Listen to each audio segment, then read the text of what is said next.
Amém. Depois desses hinos, desses louvores tão maravilhosos, vamos ouvir a palavra do nosso Deus. Amém? Colossenses capítulo 1, verso 1 e o verso 2 de Colossenses. Abra sua Bíblia comigo para esse texto e vamos juntos olhar para algumas verdades que este livro, esta carta, traz para nós nos dias de hoje. Quantos acharam Colossenses capítulo 1, verso 1 e o verso 2 de Colossenses? Amém. Graças a Deus. Vamos ler, irmãos. Diz assim: Paulo, apóstolo de Jesus Cristo, pela vontade de Deus, e o irmão Timóteo, aos santos e irmãos fiéis em Cristo que estão em Colossos, graça a vós e paz da parte de Deus nosso Pai e do Senhor Jesus Cristo. Louvado seja o nome do Senhor. Eu gostaria, antes de orar, dar as boas-vindas ao Valdir. É isso? Seja bem-vindo, tá bom? A senhora que está ao seu lado, seja muito bem-vinda também. Sinta-se bem no nosso meio, tá bom? É um prazer receber vocês aqui, tá bom? Vamos orar então, meus irmãos. Pai, nós queremos te agradecer pela alegria que temos de cultuar o teu nome. A tua presença no nosso meio alegra o nosso coração.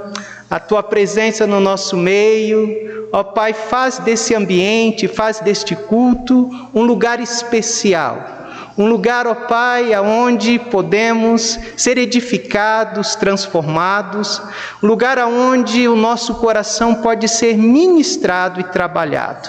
Porque o Senhor está conosco, porque a Tua palavra tem sido lida e será aplicada em nosso coração. Ó Pai, que cada coração nesta noite seja aberto, preparados para receber do Senhor a Tua palavra. Assim oramos em nome de Jesus.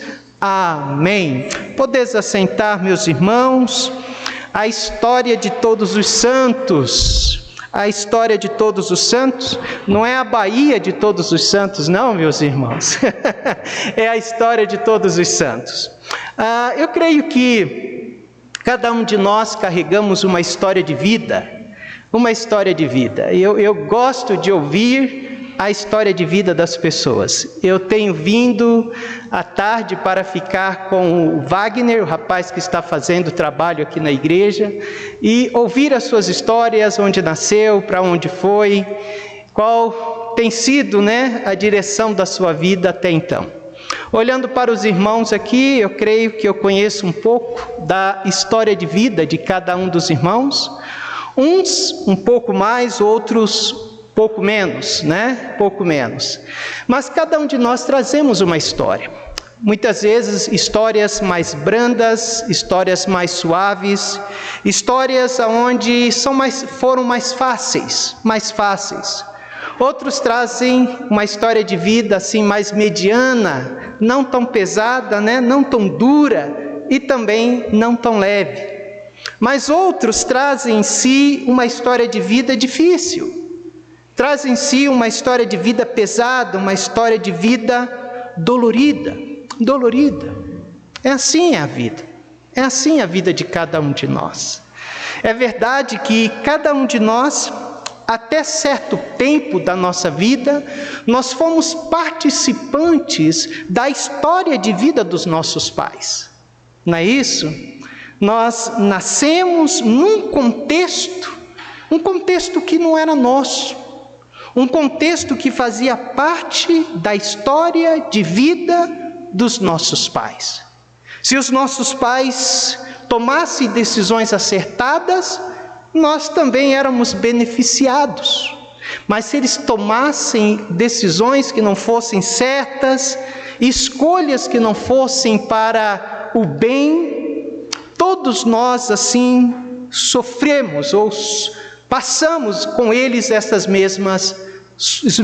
mesmos sofrimentos. Eu lembro que eu nasci em Minas, ou melhor, eu nasci em São Paulo. Nós somos em 8 irmãos. Acho que 4 nasceram aqui em Divinópolis. E os outros 4 nasceram em São Paulo. A história de vida do meu pai e da minha mãe. E na época, quando eles saíram daqui de Minas, eles foram para a região mais pobre do estado de São Paulo. E sofreram bastante, né? Sofreram bastante, mas eu sou caçula. Então eu já peguei um tempo bom, um tempo bom da história de vida dos meus pais.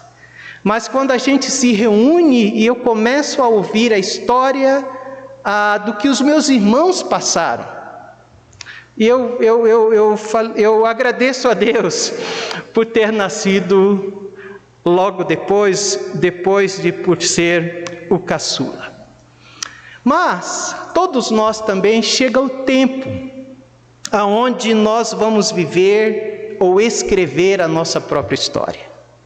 Aonde nós deixamos os nossos pais, a história deles, e vamos viver a nossa. Aconteceu comigo, morávamos numa fazenda na cidade de Juquiá, um lugar longe. Só tinha uma escolinha que ia até o 5º ano. Terminei o 5º ano, tive que ir para uma outra cidade morar com a minha irmã. E ali que comecei a escrever a minha história de vida.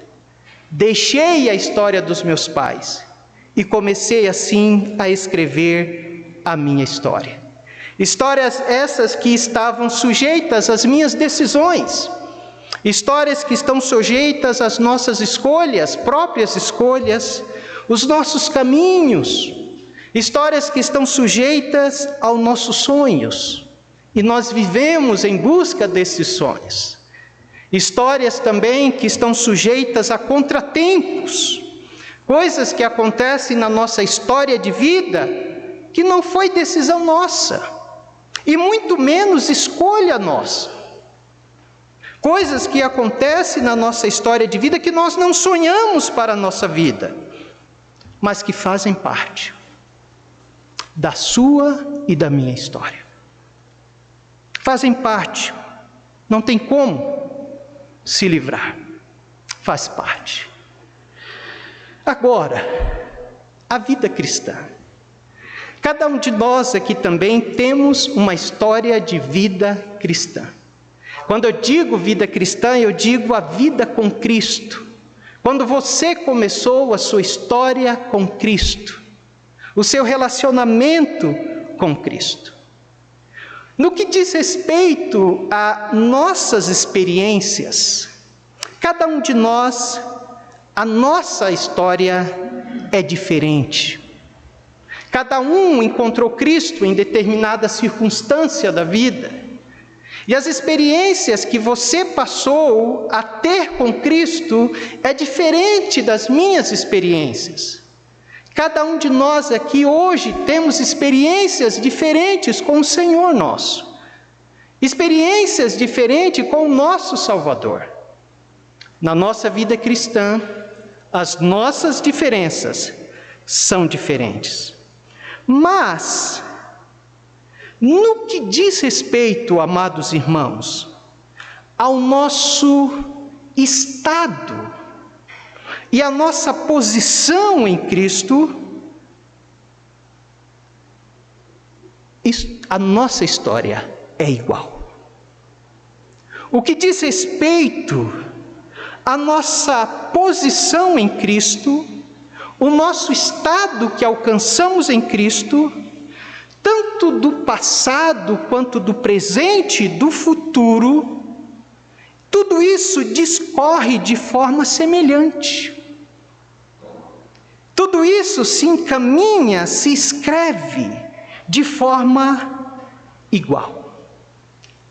É aí que entra, é aí que compõe a história de todos os santos. A sua história em relação ao seu estado e a sua posição em Cristo é igual à minha. E eu quero mostrar isso para vocês quando nossa história, tanto passado, presente e futuro, foram escritas já por Deus, certas pelo nosso Deus. Agora, Paulo, ao escrever esta carta aos Colossenses, ele vai, na sua carta, contar a história de vida desses irmãos. Paulo escreveu essa carta a irmãos que estavam em Colossos, uma região da Ásia Menor. Essa região era chamada de Frígia.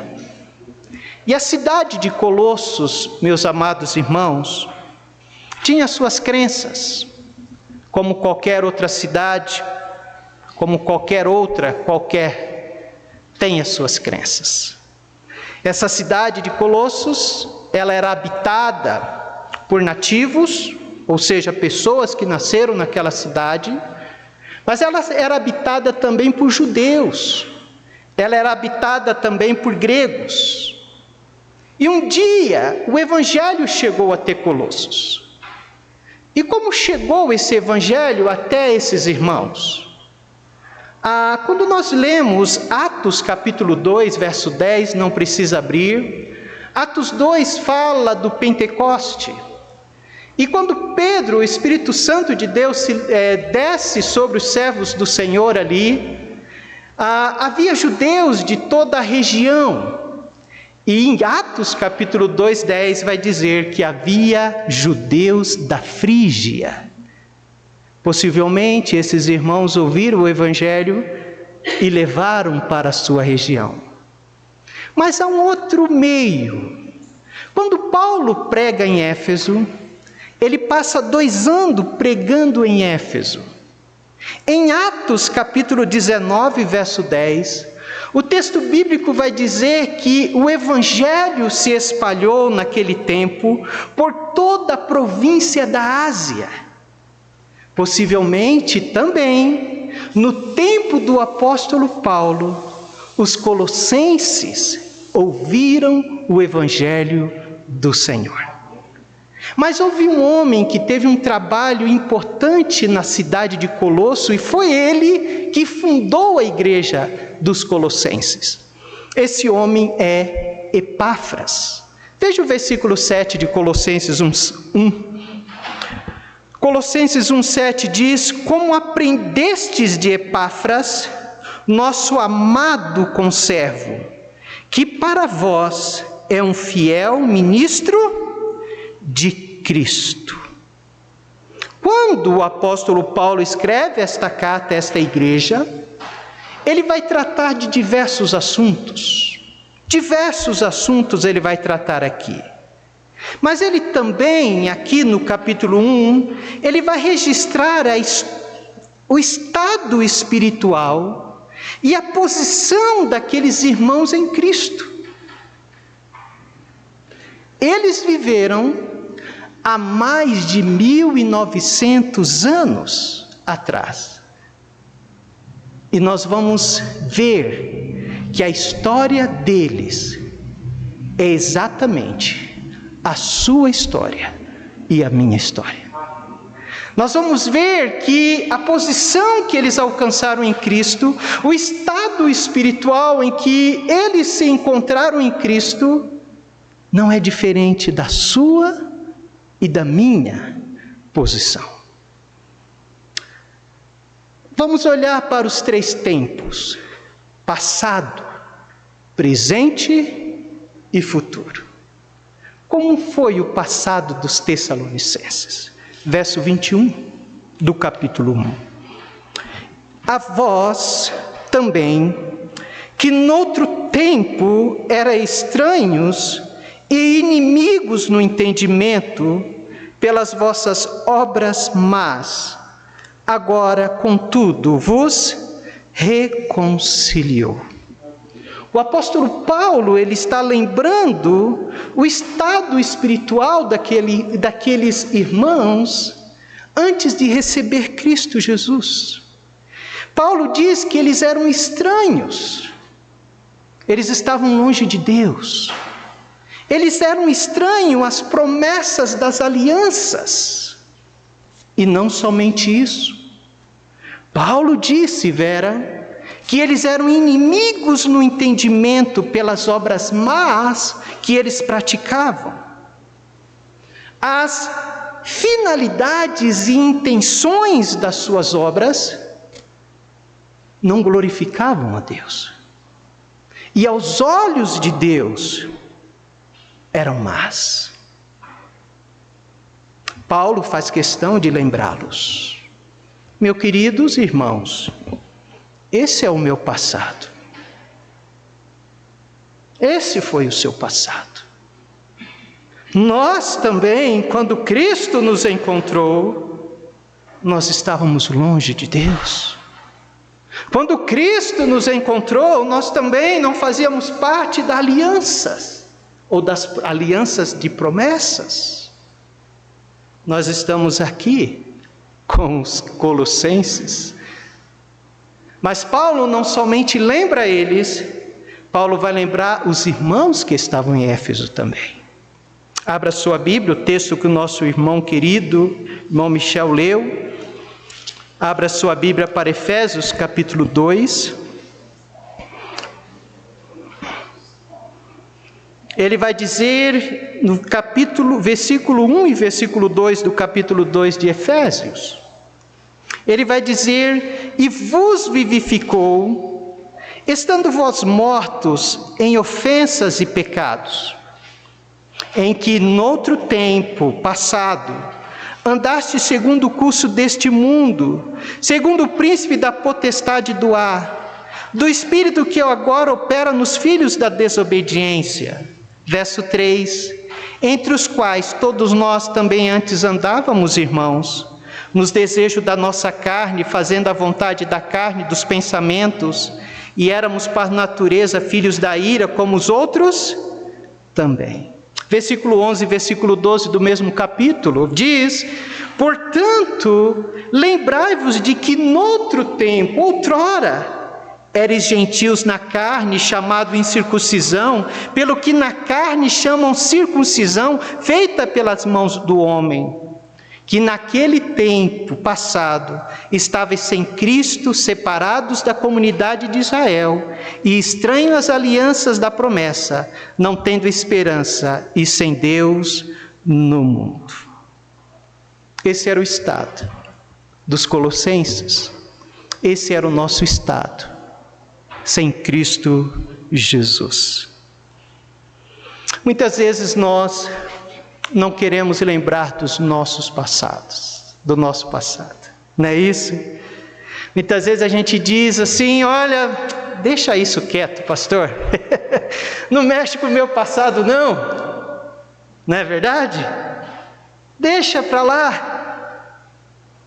Mas, amados irmãos, Paulo faz questão de mexer com o passado dos colossenses e dos efésios. Sabe por que Paulo faz isso? Primeiramente, para levantar humildade no coração daqueles homens, para trazer humildade no coração daqueles amados irmãos, e mostrar para ele que Deus foi até eles do jeito que eles estavam, e Deus veio até nós da maneira como nós nos encontrávamos, queridos. Mas não somente humildade, para trazer no coração deles gratidão. Gratidão. Porque esse não é mais o nosso estado. O Senhor nos tirou de lá. E quando Deus nos leva a olhar o nosso estado passado, enche o nosso coração de alegria e de gratidão no Senhor. Voltando a sua Bíblia para Colossenses 1, verso 21. Há uma palavrinha aqui que deve chamar a nossa atenção.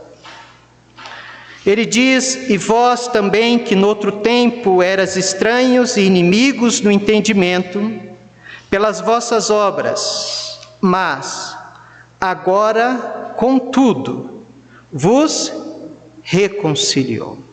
Meus irmãos, você já parou para pensar o peso dessa palavra, reconciliou?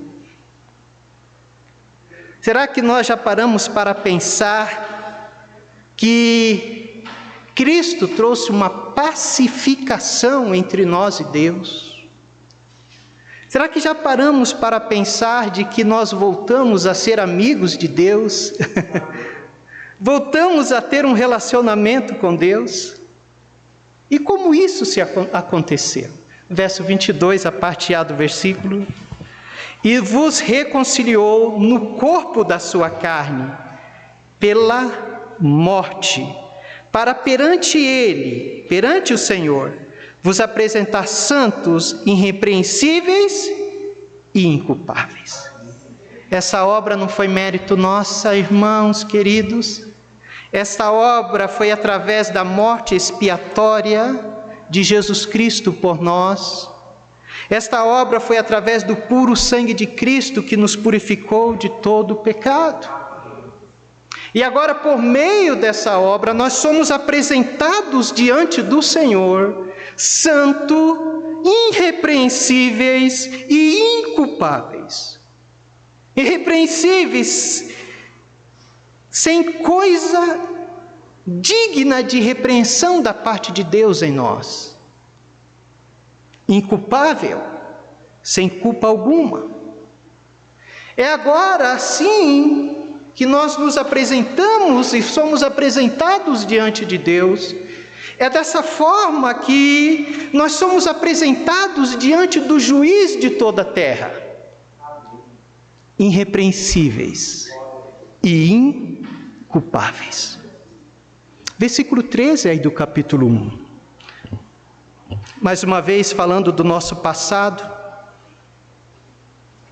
o qual nos tirou da potestade das trevas e nos transportou para o reino do Filho do seu amor.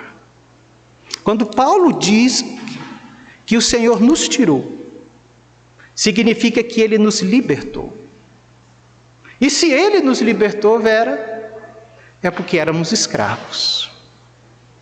Éramos escravos. Escravos do quê? Éramos escravos do poder das trevas, da escuridão, das obras más, das obras destrutivas. Nós estávamos aprisionados no domínio das trevas. Será, pastor? É verdade.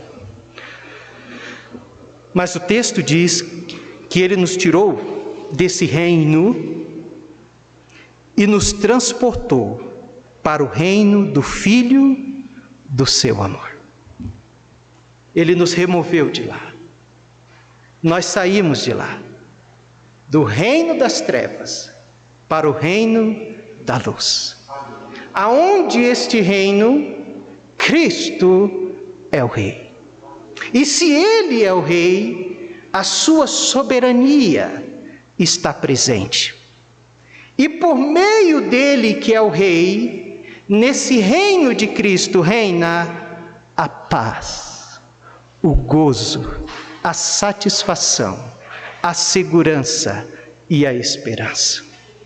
Meus amados irmãos, nós não somos quem fomos. Louvado seja o nome do Senhor.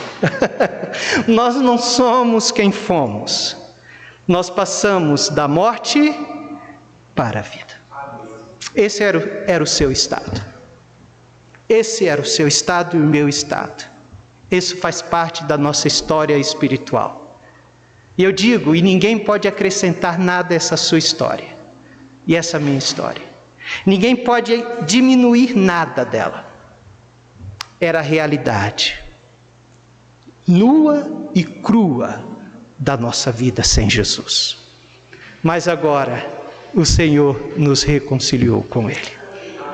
Quem pode dizer amém? Amém. Esse foi o nosso passado, semelhante aos passados dos Filipenses, dos Colossenses e dos Efésios. E o nosso presente, o presente dos que estão em Cristo, ele ainda não, ele é maravilhoso, mas ele não é glorioso ainda. Mas o nosso presente é um presente maravilhoso. Paulo escreveu esta carta, meus irmãos, aproximadamente 62 depois de Cristo. Esses amados irmãos, eles se reuniam na casa de Filemon. Não havia templo. Não havia o que nós temos aqui. Eles se reuniam na casa. A igreja de Colossos começou na casa de Filemon. E eu vejo isso não como uma necessidade, eu vejo a reunião nas casas como uma estratégia que deu muito certo naquele século e dá certo, porque é uma estratégia vinda do Senhor. Então aquele grupo, Paulo vai chamá-los de santos. Veja capítulo 1, verso 2. Veja o presente dos colossenses. Verso 1 do capítulo 1, Paulo vai dizer: Paulo, apóstolo de Jesus Cristo, pela vontade de Deus, e do irmão Timóteo. Olha o que ele vai dizer àqueles irmãos: aos santos e irmãos fiéis em Cristo, que estão em Colossos, graça a vós e paz da parte de Deus nosso Pai e do Senhor Jesus Cristo. Paulo, ao escrever aquela carta, chama aqueles irmãos de santos. De santos. E esta palavra santo aqui, amado irmão, deixa lá.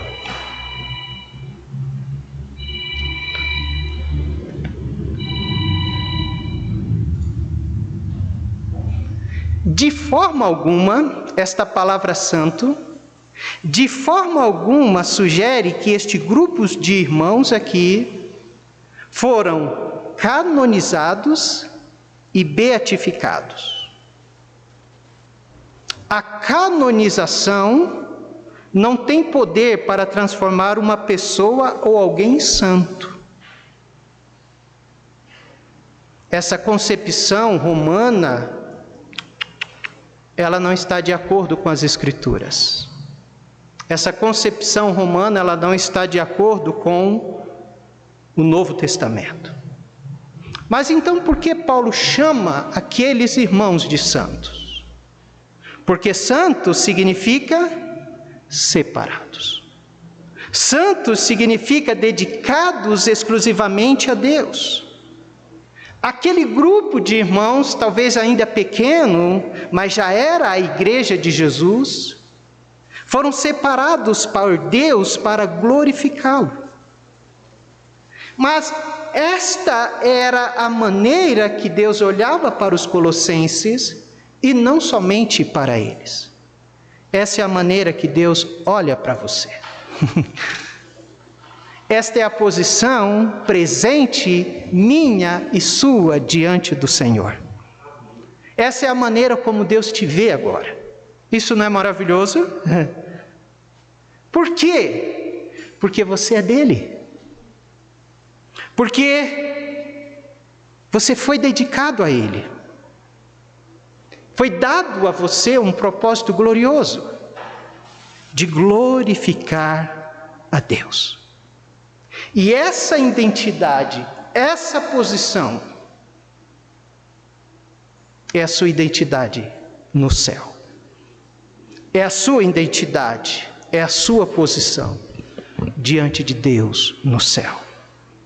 O mundo pode olhar para os crentes e desprezá-los, desdenhá-los e menosprezá-los. Mas diante de Deus, nós somos santos, separados exclusivamente pelo Senhor. Veja o verso 26, o que diz, do capítulo 1. O mistério que esteve oculto desde todos os séculos e em todas as gerações, e que agora foi manifestado aos seus santos. Os santos são aqueles aonde o Senhor lhes manifestou um mistério. Nós vamos falar sobre isso. Os santos são aqueles que não só Deus o manifestou esse mistério, mas eles são participantes desse mistério. Os santos são aqueles Mistérios esses que os antigos do Velho Testamento não conheceram, não aprenderam, mas os santos, separados por Deus, conhecem e experimentam esse mistério. Verso 12 do capítulo 1. Dando graças ao Pai, que nos fez idôneos para participar da herança dos santos na luz. Ou seja, os santos não somente foi revelado algo a eles, mas o santo tem uma herança. Quem pode dizer amém? Amém. Talvez você olhe para você, poxa vida, eu não tenho nenhuma herança aqui para deixar para os meus filhos. Meu querido, minha querida, você já é participante da herança dos santos. Você tem uma herança que Cristo lhe concedeu. Você é participante dessa herança. Graças ao Senhor por isso. Mas Paulo chama os colossenses não somente de santos. Paulo chama eles de fiéis em Cristo. Não é isso? Olha o verso 2. Aos santos e irmãos fiéis em Cristo. A palavra fiel aqui diz respeito ao que creem. Eles creram. E eles foram separados por Deus para crer em Deus. Então eles são os fiéis. Eles são os fiéis porque eles deixaram seus ídolos. Eles são fiéis porque eles deixaram as suas filosofias. Eles deixaram as suas tradições. Eles deixaram a sua religião. Meus amados irmãos, religião é o mal do século. A religião mata. Quando eu prego Jesus, eu não prego sobre religião. Quando eu falo de Jesus, eu falo de uma pessoa que morreu e está viva. E eu tenho um relacionamento não com uma religião, eu tenho um relacionamento com uma pessoa. Se você é religioso ou religiosa, deixe a sua religião e entregue a sua vida a Jesus. Porque o que mais tem nessa vida são pessoas religiosas. E todos nós, dentro do nosso coração, precisamos de Deus. E infelizmente, a religião tem ocupado esse lugar de Deus ou de Jesus nos corações. E os colossenses não. Eles deixaram as suas religiões e depositaram a sua confiança exclusivamente na pessoa e na obra de Cristo. É como o Senhor te vê agora. É como o Senhor me vê agora. Esse é o nosso presente, irmãos. Nós somos considerados por Deus fiéis em Cristo Jesus. Amém? Essa é a nossa posição. É tão lindo quando nós olhamos 1 Pedro 3,12. Abra sua Bíblia lá. 1 Pedro 3,12. 1 de Pedro 3,12.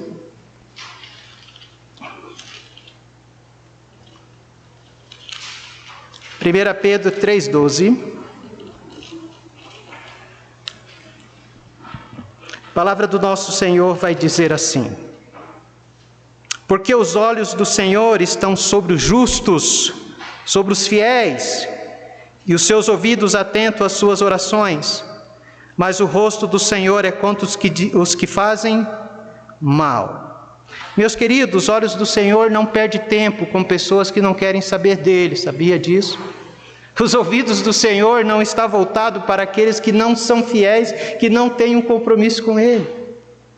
A palavra de Deus está dizendo que os olhos do Senhor estão sobre nós, louvado seja Deus por isso. Os olhos do Senhor estão sobre os santos e sobre os fiéis. O Senhor sabe que o mundo jaz no maligno. Em 2 Crônicas, não precisa abrir, 16:9, a palavra do Senhor vai dizer: quanto ao Senhor, seus olhos passam por toda a terra, para mostrar-te forte para aqueles cujos corações é perfeito para com Ele. Os olhos do Senhor estão passeando sobre a terra e os olhos dele estão sobre a sua vida, sobre os fiéis, sobre aqueles que têm o coração voltados para Ele. Isso é maravilhoso. Esse é o seu presente. Mas voltando para Colossenses, eu quero dar uma última realidade do nosso presente, que também fazia parte e faz parte de todos os crentes e salvos no Senhor. Está no verso 14. Verso 14, Paulo leva eles agora para o presente novamente. Paulo vai dizer: em quem temos presente, louvado seja o Senhor, amém? Em quem temos a redenção pelo seu sangue, a saber, a remissão dos pecados. O nosso presente, o nosso estado presente diante do Senhor é como redimidos e remidos pelo Senhor. Quando a Bíblia fala de redimidos, significa libertos. Libertos através de um pagamento de um resgate. E esse resgate foi o próprio Senhor Jesus. Quando a Bíblia fala remido, significa perdoado. Nós fomos perdoados. E diante do Senhor, aqueles pecados que cometemos antes, agora é como se nós nunca tivéssemos cometido aqueles pecados diante do Senhor.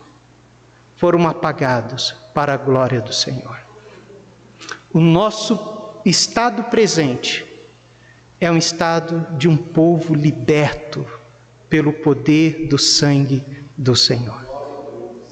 Mas o apóstolo Paulo traz um aviso e uma repreensão aos irmãos que também foram libertos em Gálatas. Veja comigo Gálatas 5:1.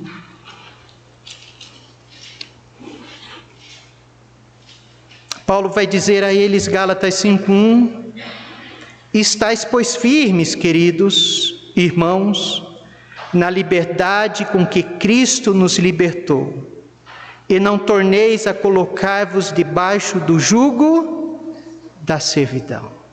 Estais, pois, firmes nessa liberdade. Nós já fomos libertos, amados irmãos. Nós não somos mais escravos da carne, não somos mais escravos do mundo, nós não somos mais escravos de Satanás. Jesus Cristo quebrou os grilhões que nos acorrentavam a esses. Jesus Cristo despedaçou as cadeias. Agora eu e você somos livres para servir o Senhor. Esse é o nosso estado presente. Você é perdoado, você é liberto. Sabe o que tem acontecido? Muitos inimigos tentam nos convencer de que ainda somos escravos. Muitos tentam escravizar a nossa consciência, trazendo medo, trazendo sentimentos dentro do nosso coração, que querem nos dizer que ainda estamos presos a isso. Mas o Senhor Jesus nos libertou. Paulo vai dizer: estais, pois, firmes na liberdade com que Cristo vos libertou. Andemos como homens livres para a glória do Senhor, livres para cumprir a vontade do Senhor e andar diante da presença do nosso Deus.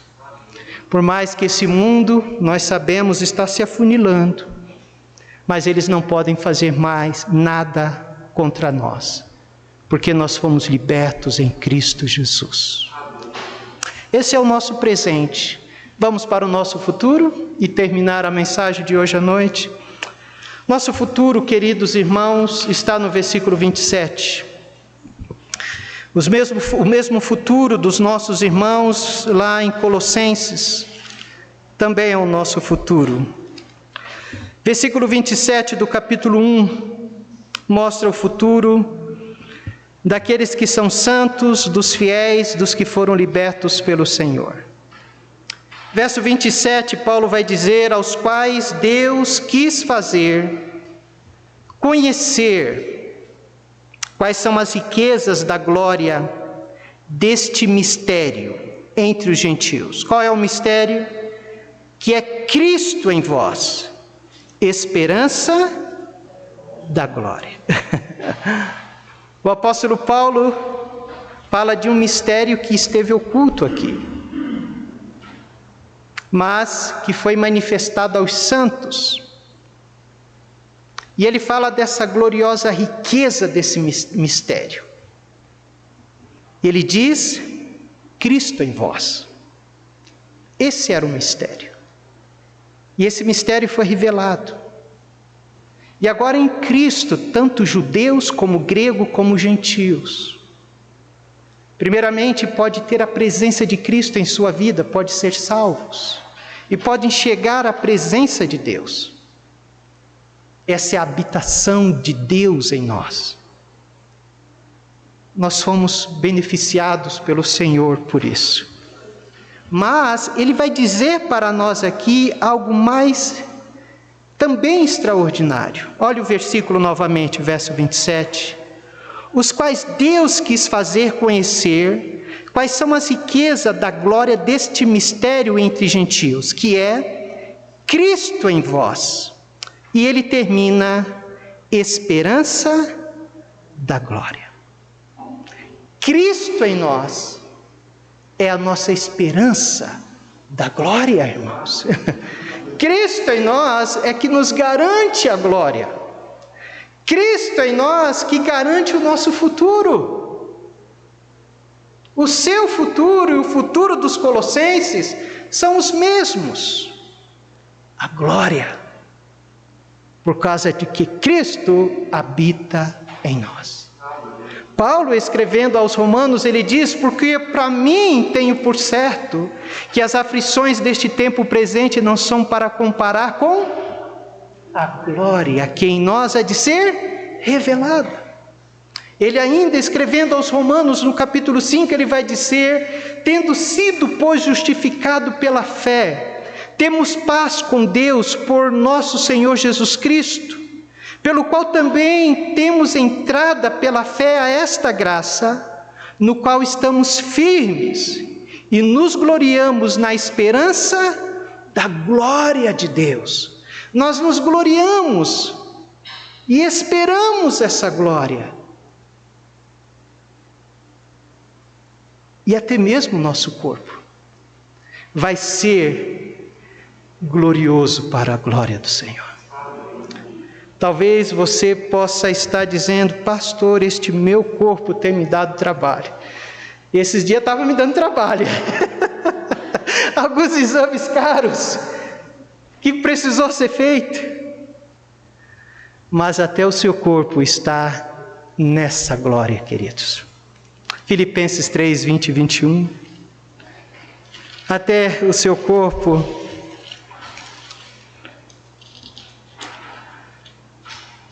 será transformado e glorificado.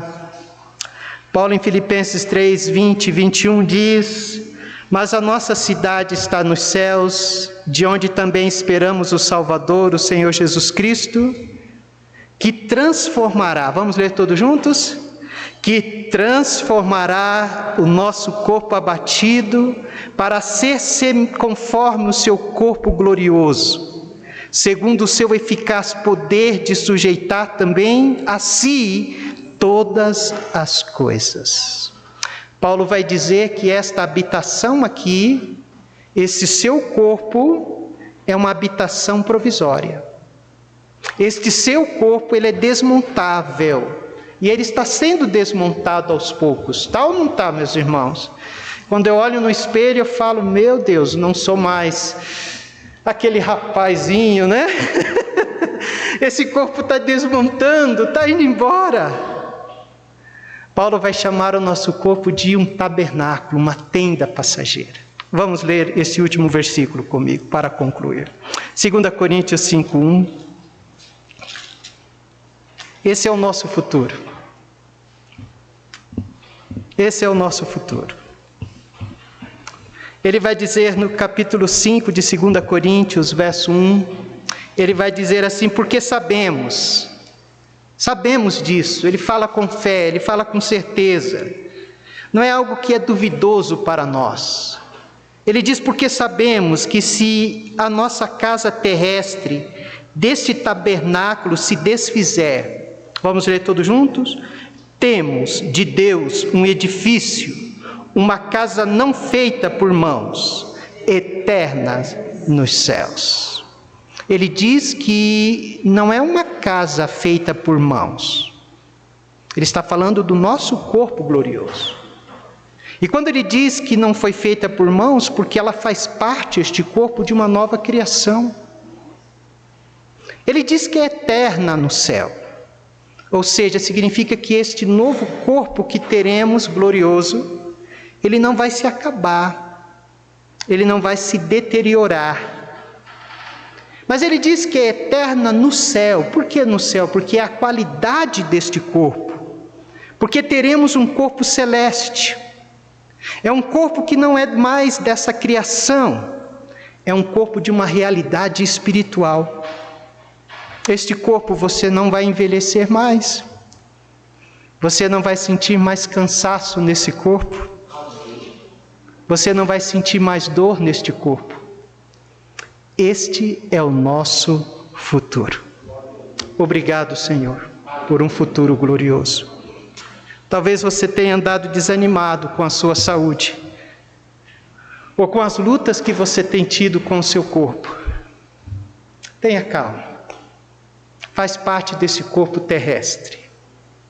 O que Deus tem reservado para você e para mim, e para os colossenses, e para todos os santos em Cristo, é algo glorioso. Essa é a história de todos os santos. É a sua história. É a nossa história do passado. É a nossa história do presente. E a nossa história do futuro. Ninguém pode mudar. Nem Satanás pode mudar. Ela já está garantida pelo Senhor. Nosso passado foi composto de perdão, de reconciliação. O nosso presente é composto de cuidado, de dependência, de liberdade, de sustento. O Senhor está conosco, lembra?